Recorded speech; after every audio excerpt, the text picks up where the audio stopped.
तो हेलो दोस्तों, स्वागत है आपका अमित भी एकेडमी बांदा पर। तो फाइनली बहुत सारी जगहों पर भटकने के बाद आप एक सही जगह पर आ चुके हो जहां पर आपको ऑथेंटिक और राइट जानकारी दी जाएगी। और ऐसी जानकारी आपको कहीं नहीं मिलेगी, ये मेरी भाई साहब गारंटी है। DSSB 2024 के जो MTS LDC जूनियर असिस्टेंट और ग्रेड 4 और स्टेनो की जो बहुत सारी वैकेंसीज़ यहाँ पर निकली थी, जिसमें से ग्रेड 4 की वैकेंसी सबसे ज़्यादा थी। इसका हाल ही में एक नोटिफिकेशन आया था कि इसका पेपर बहुत ही जल्दी यहाँ पर हो सकता है। उसी से रिलेटेड हम स्ट्रैटेजी वीडियो देखने वाले हैं और मुझे मेरे कंटेंट पर पूरा भरोसा है, आपको ऐसा वीडियो और कहीं देखने को नहीं मिलेगा, ये मेरी पूरी गारंटी है। और ये स्ट्रैटेजी वीडियो आपका आखिरी स्ट्रैटेजी वीडियो होगा। इसके बाद आप किसी भी स्ट्रैटेजी वीडियो पर अपना टाइम वेस्ट नहीं करेंगे, पढ़ाई पर फोकस करेंगे। तो कंप्लीट वीडियो देखिएगा। चलिए शुरू करते हैं। हम ये डिस्कस करने वाले हैं, पहले रीजनिंग, फिर मैथ, इसके बाद जनरल अवेयरनेस, हिंदी, इंग्लिश और कंप्यूटर, सारे सब्जेक्ट्स की कंप्लीट इन्फॉर्मेशन, कंप्लीट जानकारी मैं आपको यहाँ पर दूंगा। एक एक चीज़ हम पहले यहाँ पर देखने वाले हैं। मैं ऐसा मान के चलता हूँ कि आप सभी लोग बिगिनर हो, आपने कुछ नहीं पढ़ा है, आप ये समझ लीजिए। हालांकि बहुत सारे ऐसे भी लोग होंगे जो पिछले साल या 2 साल से यहाँ पर तैयारी कर रहे होंगे, पिछले साल या 2 साल से तैयारी कर रहे होंगे, लेकिन मैं ऐसा मान के चलता हूँ कि सारे के सारे बिगनर हैं। आप उसी हिसाब से इस वीडियो को देखिएगा। देखिए, रीजनिंग में सबसे पहले आपको अपने बेसिक्स को कवर करना है कि जितने भी आपके बेसिक हैं उन सारे बेसिक को एक एक चीज़ को बहुत अच्छे तरीके से कवर अप करना है। अब बात आती है कि बेसिक को कहाँ से कवर किया जाए। तो मैं आपको बता दूं, आपको इधर उधर भागने की ज़रूरत नहीं है, आपको किसी के बहकावे में आने की ज़रूरत नहीं है। आपको जो टॉपिक नहीं समझ में आता है, आपको जो भी टॉपिक नहीं समझ में आ रहा है, उस टॉपिक को आप यूट्यूब पर सर्च करिए। मान लीजिए आपको सिलॉग्ज्म नहीं समझ में आ रहा है, तो सिलॉग्ज्म के पूरे टॉपिक को आप यूट्यूब पर सर्च करिए। जो टॉप पर वीडियो हो, जिसमें व्यूज़ सबसे ज़्यादा हों, जिसमें सबसे ज़्यादा व्यूज़ आए हों, उसको उठाइए और अपना सिलॉग्ज्म को पूरा का पूरा कंप्लीट कीजिए। इसी तरह मान लीजिए आपको एनोलॉजी का कोई टॉपिक समझ में नहीं आ रहा है, तो आप एनोलॉजी को आप सर्च करिए। उसमें जो टॉप पर वीडियो हो, चाहे वो जिस किसी टीचर को हो, यूट्यूब पर जो टॉप पर वीडियो होगा, इसका मतलब वो कई बार देखा गया है। वो यूट्यूब पर जो वीडियो है वो एक अच्छे टीचर का ही होगा। हालांकि बताने को मैं बहुत अच्छे टीचरों का नाम बता सकता हूँ, आगे चल के मैं बताऊँगा भी जिसमें ज़रूरत होगी, बट अभी रीजनिंग पर ज़रूरत नहीं है। आप ये समझिए कि आपको अच्छे टीचर का सर्च करके एनालॉजी के पूरे वीडियो आपको देख लेने हैं, अपने कंसेप्ट को बूस्ट करना है। तो पहला आपका टॉपिक है कि आपको अपने बेसिक्स को कंप्लीट करना है। आप ये समझिए, ऐसे यहाँ पर अगर आप मात्र 20 दिन या 30 दिन आप ऐसे प्रिपरेशन करते हैं, तो आपको बहुत सारा यहाँ पर अपने प्रिपरेशन पर बूस्ट देखने को मिलेगा। जैसे ही आपके बेसिक कंप्लीट हो जाए, आपको प्रीवियस ईयर क्वेश्चन लगाने हैं। किसी भी एग्जाम को टैकल करने के लिए उसके प्रीवियस ईयर बहुत ज़्यादा इंपॉर्टेंट होते हैं। अब बात होती है कि प्रीवियस ईयर आप पाओगे कहाँ से। तो प्रीवियस ईयर का सबसे बेस्ट सोर्स होता है टेक्स्ट बुक। आप सभी लोगों ने टेक्स्ट बुक का कोर्स परचेज किया होगा, या जो मॉक टेस्ट वगैरह जिसमें मिलते हैं वो आपने लिया होगा। अगर नहीं लिया है तो आप ले लो, ये बहुत ऑथेंटिक यहाँ पर तैयारी होती है इसमें। तो आप टेक्स्ट बुक से उसकी प्रीवियस ईयर को टैकल करके आप एग्जाम की प्रिपरेशन कर सकते हैं। आगे देखते हैं सेक्शनल मॉक। बहुत सारे लोग इसको स्किप कर देते हैं, अरे क्या होगा सेक्शनल मॉक से, भैया कुछ ना हो, सेक्शनल मॉक मतलब कुछ नहीं। लेकिन मैं आपको बता दूं भैया, सेक्शनल मॉक जो होता है ना, वो आपकी तैयारी को तो बूस्ट करता ही करता है, वो आपकी एक्यूरेसी और आपकी स्पीड को भी बूस्ट करता है। जब वो आपकी एक्यूरेसी और स्पीड को बूस्ट करेगा, तो आपको एक अलग लेवल का कॉन्फिडेंस आएगा। आप महसूस करोगे कि नहीं, अब मेरी जो तैयारी है वो एक सही दिशा पे जा रही है। तो आपको मैंने बता दिया रीजनिंग पे आपको क्या करना है। सबसे पहले आपको अपने बेसिक्स को कंप्लीट करना है। जैसे ही आपके बेसिक्स कंप्लीट हो जाए, आपको प्रीवियस ईयर लगाने हैं जितने आप लगा सकते हो DSSB के। इसके बाद आपको क्या करना है, सेक्शनल मॉक पर ध्यान देना है। मान लीजिए आपने प्रीवियस ईयर लगाया और आपका टाइमिंग सही नहीं बैठ रहा है और आप सही तरीके से पेपर को हैंडल नहीं कर पा रहे हो, आपके क्वेश्चंस छूट जा रहे हैं, आपके जितने भी क्वेश्चंस हैं वो आपको कवर नहीं कर पा रहे हो, तो आप क्या करोगे, सेक्शनल दोगे। तो इसमें आपको पता चलेगा कि आपकी टाइमिंग कहाँ पर गड़बड़ हो रही है। उसी हिसाब से अपनी तैयारी पे और काम करोगे। अब बात करते हैं हम लोग इंग्लिश के बारे में। एक एक चीज़ बहुत अच्छे से यहाँ पर समझिएगा। जब आप एक एक चीज़ बहुत अच्छे से समझोगे तो आपको जानकारी बढ़ेगी और आपको इधर उधर वीडियो पर भटकने की जरूरत नहीं पड़ेगी। अब इंग्लिश की बात करते हैं कि इंग्लिश को हम कैसे टैकल कर सकते हैं। देखिए, इंग्लिश क्या है ना, बहुत सारे लोग इसको घबरा जाते हैं कि अरे यार भैया, का तो हम इंग्लिश नहीं पढ़े, फिर इंग्लिश का साथ पढ़ा जाए, है ना। उसी के बारे में पूरी स्ट्रैटेजी है। देखो, इंग्लिश को 3 पार्ट में यहाँ पर बांटा गया है। नंबर आपका होता है एक वोकैब वाला, नंबर आपका दूसरा ग्रामर वाला होता है, और जो नंबर तीसरा होता है आपका, वो होता है रीडिंग वाला। अब क्या है ना कि हम इतने कम दिनों में ये सारी चीज़ें कवर नहीं कर सकते हैं, तो जो इम्पॉर्टेंट है वो जो परीक्षा की दृष्टि से बहुत ज़्यादा इंपॉर्टेंट है, सुटेबल है, ऐसी चीज़ों को हम यहाँ पर ध्यान देंगे। पहले यहाँ पर नंबर पे लिखा है वोकैब, लेकिन वोकैब में आपको सब कुछ नहीं पढ़ना है, आपको फोकस करना है सिनोनिम्स पर, इसके बाद आपको एंटोनिम्स पर फोकस करना है, इसके बाद आप वोकैब पर ध्यान दे सकते हो जो आपके सबसे ज़्यादा फिक्स्ड प्रीपोजिशन होते हैं, फिक्स्ड प्रीपोजिशन, उस पर आपको ध्यान देना है। अच्छा, फिक्स्ड प्रीपोजिशन कहाँ से आपको मिलेगा, वो टीचर मैं आपको सजेस्ट कर देता हूँ। आपने रानी मैम का नाम सुना होगा, आप यूट्यूब पर डालना फिक्स्ड प्रीपोजिशन बाय रानी मैम, आपको बहुत अच्छा वीडियो आपको मिलेगा, आप वहाँ से बहुत अच्छे तरीके से फिक्स्ड प्रीपोजिशन का कर सकते हो, जिसमें भर भर के DSSB में भैया क्वेश्चन पूछे जाते हैं। आप जब इस वीडियो को देखोगे ना तो आपको खुद समझ में आएगा कि नहीं, बहुत अच्छे तरीके से फिक्स्ड प्रीपोजिशन को पढ़ाया गया। तो वो कैब आप कहाँ से कंप्लीट करोगे, क्या क्या कंप्लीट करोगे, सिनोनिम्स, एंटोनिम्स और फिक्स्ड प्रीपोजिशन। आप हो सके तो आप आर्टिकल भी कवर कर लेना। देखो, कवर करने के लिए तो बहुत सारी चीज़ें हैं, लेकिन हमारे पास उतना टाइम नहीं है। आप आर्टिकल, फिक्स्ड प्रीपोजिशन, सिनोनिम्स और एंटोनिम्स, ये 3-4 चीज़ें आप कवर अप कर लेना वोकैब में। ग्रामर अब किस लिए और क्यों ज़रूरी है, देखो एरर वाला पार्ट आता है, आपको पता होगा, आपने अगर मॉक दिया होगा तो आपने देखा होगा कि एरर वाला पार्ट आता है। एरर वाले पार्ट में आप क्या करोगे, उसमें ग्रामर की बहुत ज़्यादा रिक्वायरमेंट होती है, बिना ग्रामर के आप एरर को फाइंड नहीं कर सकते। बेसिक से एरर होते हैं। कभी आपको यहाँ पर दे देगा कि सब्जेक्ट और वर्ब का जो एग्रीमेंट है वो आपको गलत करके दे देगा। कभी आपको यहाँ पर वो दे देगा कि प्रीपोजिशन का यहाँ पर कोई एरर है, उसको यहाँ पर गलत करके दे देगा। तो आपको यहाँ पर क्या करना है, ग्रामर कहाँ से पढ़ेंगे और कहाँ से करेंगे ये मैं आपको बता देता हूँ। आपने SSC सीजीएल के एक टीचर का नाम सुना होगा, अमन वशिष्ठ। अमन वशिष्ठ सीजीएल का यहाँ पर उन्होंने कोर्स बना रखा है, 30 वीडियो उनके लेक्चर पर पड़े हुए हैं। अब अगर आप एक वीडियो एक दिन देखोगे, एक वीडियो अगर एक दिन भी देखोगे तो आराम से ग्रामर वाले पोर्शन को कंप्लीट कर सकते हो। या फिर आप डाल सकते हो कि complete 120 rules by Nimisha Bansal, Nimisha Bansal 120 rules of grammar आप डाल सकते हो। तो 120 आप ग्रामर के रूल पढ़ लो, वहाँ से आप कंप्लीट कर सकते हो। तीसरा तो भैया रीडिंग है, जितना पढ़िए उतना ज़्यादा बूस्ट हुई तुम्हारा कॉन्फिडेंस लेवल, है ना, जितना पढ़िए उतना ज़्यादा तुम्हें महसूस हो कि नहीं हम पढ़े हैं। तो ये रीडिंग अब आपके ऊपर डिपेंड करती है आप कहाँ से पढ़ना चाहते हो। अब न्यूज़ पेपर में फालतू आपका टाइम वाइम बर्बाद नहीं करना, मैं आपको बताता हूँ कि आपको रीडिंग कहाँ से आपको करना है, ठीक है। तो रीडिंग के लिए आप सिर्फ यूट्यूब पर ये सर्च कर देना कि द हिंदू, आपको बस सर्च कर देना, घबराना नहीं, अरे द हिंदू यार इतना बड़ा न्यूज़पेपर है, नहीं, बस सर्च कर देना एडिटोरियल एक्सरसाइज, बस। अब घबराना जाना क्या यार इतना वीडियो कहाँ से आ गई, एडिटोरियल हमसे ना बनी, ऐसा कुछ नहीं भाई, आपको सिर्फ इतना सर्च करना है, आपका यहाँ पर काम हो जाएगा। आप सर्च करो, डेली एक वीडियो यहाँ से देखो, आपकी रीडिंग बहुत अच्छी तरीके से बूस्ट हो जाएगी, ये मेरी गारंटी है आपको। चलिए, अब इसके बाद क्या है, प्रीवियस ईयर, वही बात हो गई प्रीवियस ईयर। आप जब तक प्रीवियस ईयर पर फोकस नहीं करोगे, आपका एग्जाम निकालना बहुत ज़्यादा कठिन होगा, मैं आपको बता रहा हूँ। तो आपको सबसे पहले प्रीवियस ईयर पर ही फोकस करना है भाई, प्रीवियस ईयर लगाओ जितना ज़्यादा हो सकते हैं। आप जब प्रीवियस ईयर में अपनी कमांड बना लोगे ना, तो आपको खुद समझ में आएगा कि नहीं, अब हमारे पास बहुत अच्छे तरीके से जानकारी हो गई है और हम पेपर को फोड़ने के लिए भैया तैयार है। आगे बात करते हैं, आगे हम यहाँ पर बात किसके बारे में करेंगे, एक सेकेंड, आगे हम यहाँ पर बात करते हैं भाई साहब जनरल अवेयरनेस के बारे में। अब ये बहुत बड़ा टॉपिक होता है, ये इतना बड़ा टॉपिक होता है कि ज़्यादातर लोगों को समझ नहीं आता भैया जनरल अवेयरनेस कहाँ से कवर की जाए, इतना वास्ट टॉपिक है, कहाँ से कवर किया जाए, क्वेश्चन फंसेंगे कि नहीं फंसेंगे। तो आपको टेंशन नहीं लेना है, मैं आपको बता रहा हूँ, मैं आपको यहाँ पर सारी चीज़ें आपको कंबाइन कराऊंगा, एक एक चीज़ बहुत अच्छे तरीके से डिस्कस करेंगे।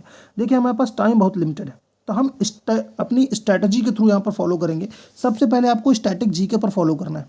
अब स्टैटिक जीके बहुत ज़्यादा है, को कंप्लीट आपको नहीं पढ़ना है कि आप यहाँ पर कंप्लीट स्टैटिक जीके यहाँ पर डालो और 3-3 घंटा पढ़त रहा, कुछ फंसे वसे ना, फालतू में समय ऊपर से बर्बाद हो जाए, है ना। तो ये सब चीज़ें आपको नहीं ध्यान देनी है। आप स्टैटिक जीके में फेस्टिवल ध्यान दे सकते हो, आपको पता होगा आजकल फेस्टिवल से रिलेटेड बहुत ज़्यादा क्वेश्चन पूछ जाते हैं। डांस फॉर्म, नृत्य, कथकली कहाँ का है ना, भरतनाट्यम कहाँ का है, कथक कहाँ का है, ये सारे के सारे डांस, घराना, जैसे पंडित रविशंकर किस घराने से संबंधित है ना, ये घराना बहुत इंपॉर्टेंट है। स्पोर्ट्स से रिलेटेड बहुत ज़्यादा क्वेश्चन पूछा जाता है कि भैया बताओ कि भारत ने पहला गोल्ड मेडल कब जीता था, ओलंपिक में गोल्ड मेडल कब जीता। तो ये सारे के सारे स्पोर्ट्स से रिलेटेड क्वेश्चंस होते हैं। 1857 के बाद बहुत सारे ऐसी चीज़ें होती हैं जो स्टैटिक जीके पर यहाँ पर कवर की जाती हैं। जैसे मैं यहाँ पर बता दूँ कि रॉलेट एक्ट कब आया था, रॉलेट एक्ट कब आया था। अब क्या है ना, अब आपको लगेगा अरे यार ये तो भैया मॉडर्न हिस्ट्री का है, मॉडर्न हिस्ट्री का है, लेकिन अब ये सारी की सारी स्टैटिक पर आने लगी हैं भाई, ये सारी की सारी स्टैटिक का पूरा पार्ट है। तो 1857 के बाद जितने भी इवेंट हुए वो आपको बिल्कुल टिप्स पर होना चाहिए, वो आपकी टिप्स पर होना चाहिए कि आपने एक बार कोई चीज़ पूछी वो सारी की सारी टिप्स पर होनी चाहिए। तो स्टैटिक जी के सबसे पहले आपको फोकस करना है। इसके बाद आपको यहाँ पर हिस्ट्री की तरफ देखना है। अब हिस्ट्री भी पूरी नहीं पढ़ना है कि लाइक बच जा बुक, बस कंप्लीट हिस्ट्री भैया निपटाने चल दो, अब कुछ फंसा ना टाइम बर्बाद हो जाए, फिर कहिए भैया हिस्ट्री तो बता रहे हो हमें फंसा नहीं है, इनता नहीं फंसा करे भैया।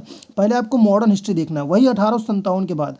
1857 के बाद जितने भी इवेंट हुए हैं, चाहे वो गांधी जी वाला एरा हो, समझ रहे हो, चाहे वो गांधी जी वाला एरा हो, चाहे वो क्वेश्चन रिलेटेड हो अम्बेडकर जी से, ठीक है, चाहे वो भगत सिंह से रिलेटेड क्वेश्चन हो, जितने भी यहाँ पर इवेंट हुए 1857 के बाद वो सारे के सारे इवेंट एकदम टिप्स पर होने चाहिए। अब देखो मेडिवल हिस्ट्री बहुत ज़्यादा पूछी जाती है, बहुत ज़्यादा, अकबर बाबर ये तो तुम जानते हो भैया, ये दुनिया भर का तामझाम बहुत पूछा जाता है भाई। लेकिन आपको क्या करना है, सारा का सारा मेडिवल हिस्ट्री नहीं पढ़ना है, जो सेलेक्टेड हो, जो इंपॉर्टेंट हो वही आपको पढ़ना है। आप यूट्यूब पर डालोगे, यहाँ पर डालोगे important topics in medieval history, आप इसको सर्च करोगे, जो टॉप पर वीडियो आएगा आप उसको देख लोगे। अगर आप भी अभी भी आपको दिक्कत हो रही हो तो जनरल अवेयरनेस का डिटेल यहाँ पर वीडियो एक बनाऊंगा मैं, आप वहाँ से भी उठा सकते हो, ठीक है। अब देखो जियोग्राफी को ले लेते हैं। अब क्या होगा ना यार, जियोग्राफी बहुत बड़ा टॉपिक होता है, कहाँ तक पढ़िए यार, यही क्या मिट्टी विट्टी दुनिया भर की चीज़ें, आपको सिर्फ सेलेक्टिव चीज़ें पढ़ना है जो एग्ज़ाम में फंसने की बहुत ज़्यादा संभावना हो। देखो नदियाँ हर एक एग्ज़ाम में पूछी जाती हैं, ऐसी कोई भी एग्ज़ाम नहीं हो, चाहे वो सीजीएल का एग्ज़ाम ले लो, चाहे सीएचएसएल का ले लो, बड़े बड़े से लेकर के छोटे छोटे एग्जाम पर नदियाँ बहुत पूछ जाती हैं। चट्टाने बहुत पूछे जाते हैं। मिट्टी के बारे में थोड़ी थोड़ी जानकारी आपको ले लेनी है कि रेगुर क्या होती है ना, काली मिट्टी कहाँ पाई जाती है, ये सारी सारी चीज़ें मिट्टी से रिलेटेड है। माउंटेन यानी पर्वत, सबसे ऊंची चोटी कौन सी है, सबसे छोटी चोटी कौन सी है, इसकी ऊंचाई कितनी है, ये सारी सारी चीज़ें माउंटेन पर आ जाती हैं। इसके बाद होते हैं दर्रे भैया, पासेस, दर्रे, नाथुला दर्रा कहाँ का है ना, ये सब सारी चीज़ें हैं।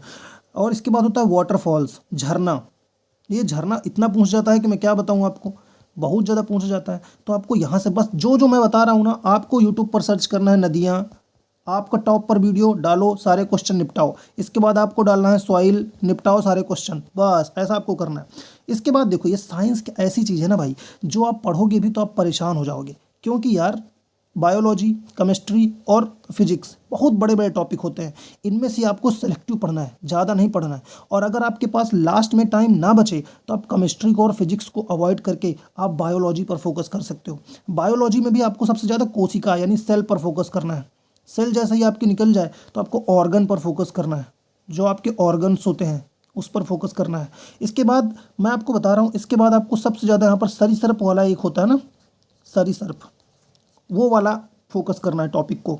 इन सब सेलेक्टिव टॉपिक को आप पढ़ोगे तो बायोलॉजी आपको कंप्लीट हो जाएगी, कोई उसमें दिक्कत नहीं होगी, ठीक है। आगे यहाँ पर हम बढ़ते हैं। अब बताने के लिए तो बहुत सारी चीज़ें हम बताई भी जा सकती हैं, लेकिन हमको इंपॉर्टेंट पढ़नी है जो कि इंपॉर्टेंट हो। अब देखिए हिंदी, ये एक ऐसा टॉपिक है जहाँ पर आसानी से नंबर भाई साहब गेन किया जा सकता है। मैं कहता हूँ कि अगर कोई दिन में आधे घंटे यानी 30 मिनट भी अगर हिंदी को दे रहा है ना, तो एग्ज़ाम आने तक उसकी हिंदी बहुत ज़्यादा यहाँ पर स्ट्रांग हो जाएगी भाई साहब, बहुत ज़्यादा स्ट्रांग हो जाएगी। तो आप, मैं बता रहा हूँ कि हिंदी को कैसे करना है, सब कुछ नहीं पढ़ना है। पर्यायवाची बचपन से पढ़ते चलाया हुई है भैया, कक्षा 1 से लेके कक्षा 9 तक ज़बरदस्त पर्यायवाची पढ़े हो, है ना। इसके बाद होता है विलोम शब्द। विलोम शब्द कितने पढ़े हो बतावा, खूब विलोम शब्द पढ़े हो यार, तो विलोम शब्द को आपको फोकस करना है, ठीक है, विलोम शब्द को आपको फोकस करना है।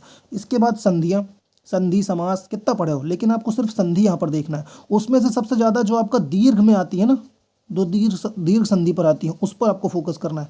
थोड़ा सा व्यंजन देख लेना, व्यंजन संधि भी बहुत इंपॉर्टेंट है। अब कारक, ये भैया बहुत क्वेश्चन देता है, मैंने प्रीवियस ईयर देखा, मैंने कहा कारक से इतने क्वेश्चन यार। तो कारक बहुत छोटा टॉपिक है, बहुत छोटा टॉपिक है और नंबर देने वाला टॉपिक है, ये समझ लेना, आपको नंबर देगा, तो कारक पर फोकस करना है। वाक्य शुद्धि, जैसे मैं यहाँ पर बोल दूँ, आम, जैसे मैं आपको एक सेकंड, जैसे मैं यहाँ पर बोल देता हूँ, आम मीठा होती है, अब आपको पता चल गया होगा, यहाँ पर होती नहीं होगा, यहाँ पर होता होगा। इसका मतलब यही हमारे पास वाक्य शुद्धि होती है। वाक्य बहुत सारे गलत लिखे होते हैं, उनको सही करने का इसी तरह तरीका होता है और आराम से नंबर देने वाला टॉपिक होता है, कोई इसमें दिक्कत नहीं होती है, ठीक है मेरे भाई। आगे बढ़ते हैं और इम्पोर्टेंट टॉपिक की तरफ। सबसे इम्पोर्टेंट और सबसे ज़्यादा डिफिकल्ट जिसको लगती है वो है मैथ। और इसके बारे में इसका पोस्टमार्टम करने वाला हूँ।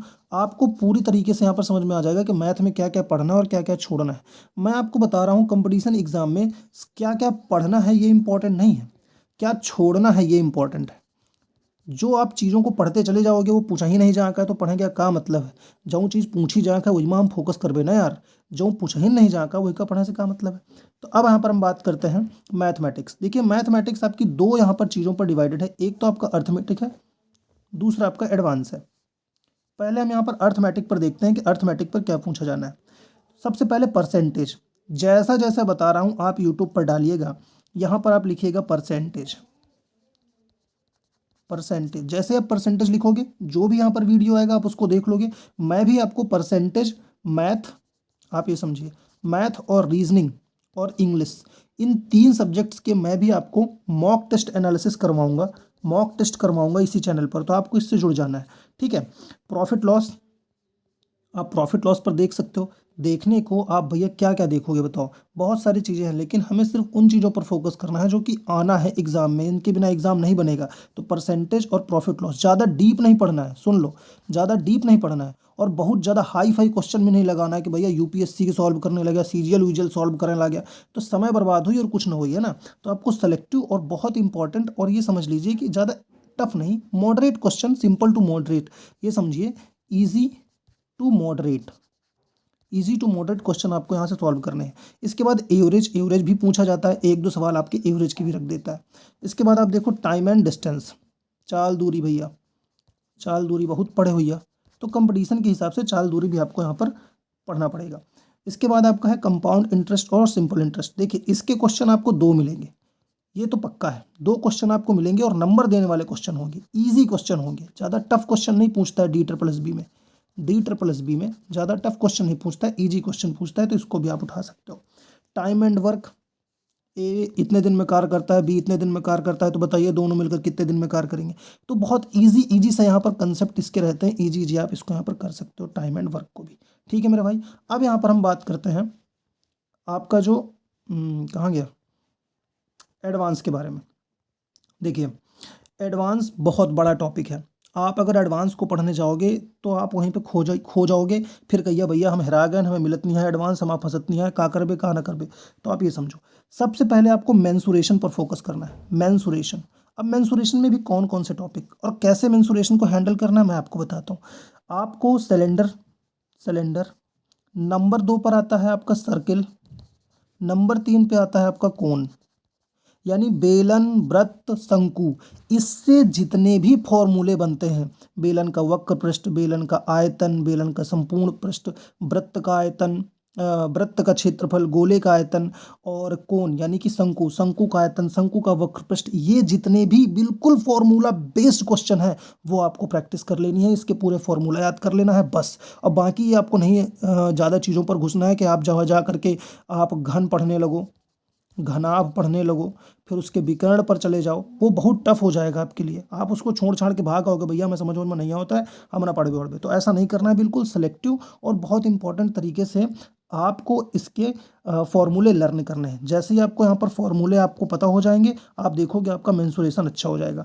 अब दूसरा यहाँ पर है ट्रायंगल, ट्रायंगल से बहुत अच्छे क्वेश्चन आते हैं। सबसे आप ज़्यादा आप राइट एंगल ट्रायंगल पर फोकस करोगे, राइट एंगल पर फोकस करोगे।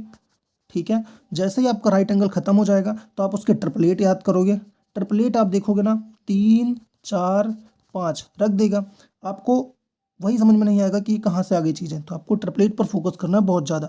ठीक है। राइट एंगल ट्रायंगल हो गया इसमें मेंसुरेशन पे, और आपका यहाँ पर हो गया हमारा मेंसुरेशन और राइट एंगल ट्रायंगल, दो आपको देखना है एडवांस पे, एडवांस पे दो चीज़ें आपको ध्यान देनी है। ठीक है। अब हम बात करते हैं भाई साहब कंप्यूटर की तरफ, जो कि लास्ट है, जो कि अभी तक नहीं था, अभी DSSB का नया यहाँ पर जब आया है तभी यहाँ पर कंप्यूटर को रखा गया। ठीक है। अब देखो कंप्यूटर पर फोकस करते हैं, कंप्यूटर आपको कैसे हैंडल कर सकते हो। देखो मेरे भाई, आपको कंप्यूटर अभी से नहीं पढ़ना है, अभी आप कंप्यूटर को नहीं पढ़ोगे, मैं आपको बता रहा हूँ, अभी आप अपना टाइम वेस्ट मत करो। ठीक है, मेरी बात कंप्लीट सुनना, अभी आप अपना टाइम वेस्ट मत करो। ठीक है। पहले मैं आपको बता दूं कंप्यूटर बहुत इजी पूछा जाएगा, बहुत इजी आएगा। ठीक है, बहुत इजी।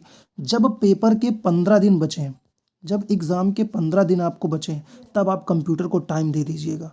और जो इम्पॉर्टेंट टॉपिक हैं जैसे कि सॉफ्टवेयर, जैसे कि हार्डवेयर, ये इम्पॉर्टेंट टॉपिक होते हैं। इन इम्पॉर्टेंट टॉपिक को आप देखोगे, जैसे कि मैंने यहाँ पर देख लिया कि फुल फॉर्म, ये सारे के सारे इंपॉर्टेंट टॉपिक होते हैं। इन इंपॉर्टेंट टॉपिक को आप लास्ट के 15 दिन आप दीजिएगा, आपका कंप्यूटर अच्छा हो जाएगा। ठीक है मेरे भाई, तो ये आपकी कंप्लीट स्ट्रेटजी है। मुझसे आपको यहाँ पर क्या मिलेगा मैं आपको बताता हूँ। पहले आपको मैं यहाँ पर मैथ का वीडियो प्रोवाइड कराऊंगा, मैथ के इंपॉर्टेंट यहाँ पर टॉपिक, मैथ की इंपॉर्टेंट यहाँ पर वीडियो, रीजनिंग की इंपॉर्टेंट टॉपिक और वीडियो, और इंग्लिश ये यहाँ पर प्रोवाइड करूँगा। तो इसलिए बोल रहा हूँ भाई, आपको चैनल से जुड़ जाना है। आप जब चैनल से जुड़ोगे तो आपको सारी इन्फॉर्मेशन मैं यहाँ पर देता रहूँगा। ठीक है, बस यही आपको वीडियो पर ध्यान देना है। चैनल अगर आपको वीडियो अच्छा लगा हो तो आपको लाइक, कमेंट और शेयर कर देना है, और सब्सक्राइब करके जाना है भैया, बहुत मेहनत लगी है वीडियो बनाने में, तो सब्सक्राइब करके जाओ। ठीक है, चलो बाय बाय।